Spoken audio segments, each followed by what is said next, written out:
Hey, we've got the Sunday preview for the 28th of August. It's the 22nd Sunday in Ordinary Time. And we've got a gospel from St. Luke. And it says, on a Sabbath, Jesus went to dine at the home of one of the leading Pharisees. And the people there were observing him carefully.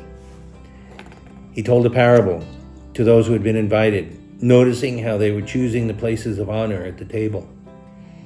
When you're invited by someone to a wedding banquet, do not recline at table in the place of honor.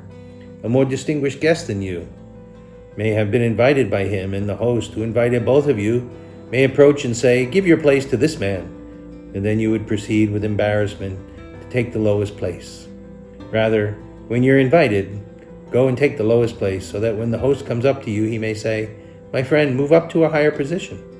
Then you will enjoy the esteem of your companions at the table. For everyone who exalts himself will be humbled. The one who humbles himself will be exalted. Then he said to the host who invited him, "When you hold a lunch or a dinner, do not invite your friends, or your brothers, or your relatives, or your wealthy neighbors, in case they invite you back and you have repayment. Rather, when you hold a banquet, invite the poor, the crippled, the lame, and the blind. Blessed indeed will you be because of their inability to repay you. For you will be repaid at the resurrection of the righteous." The Gospel of the Lord. Well, this phenomenon of having a banquet and taking a higher seat than you should is a perennial problem. It's probably why they started putting place cards out and telling everybody exactly what table to go to avoid embarrassment like that. But Jesus' broader point is that we need to walk humbly always, right? That we need to know who we are before God. Right? So often we fall into the trap of basing our self-esteem and our self-worth on what everybody else thinks of us, how we're perceived, where we're in the pecking order, how high we are on the totem pole, where we are in the office politics, right? And so much of our self-concept depends on that. They say now with TikTok and all of this, Instagram, the self-esteem of teenagers is lower than ever because they're always comparing themselves to others and they can't measure up.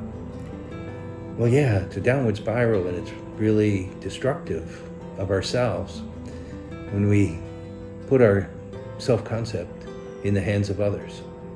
Because we know other people can be arbitrary and fickle and inconsistent, and they can even be very cruel. To make our self-concept depend on what others say is totally off, right? There's only one person whose esteem we should worry about.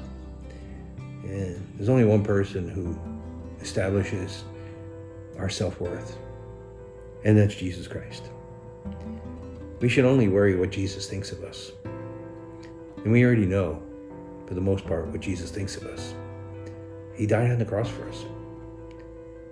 That's how much he thought of us. That's how much he loved us. And if the Son of God would die on the cross for us, that must mean that we're pretty special.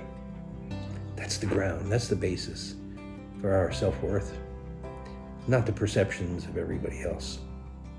And so when we pray, let's ask God to give us that sense of our value and our importance, and not let it be set by the world around us.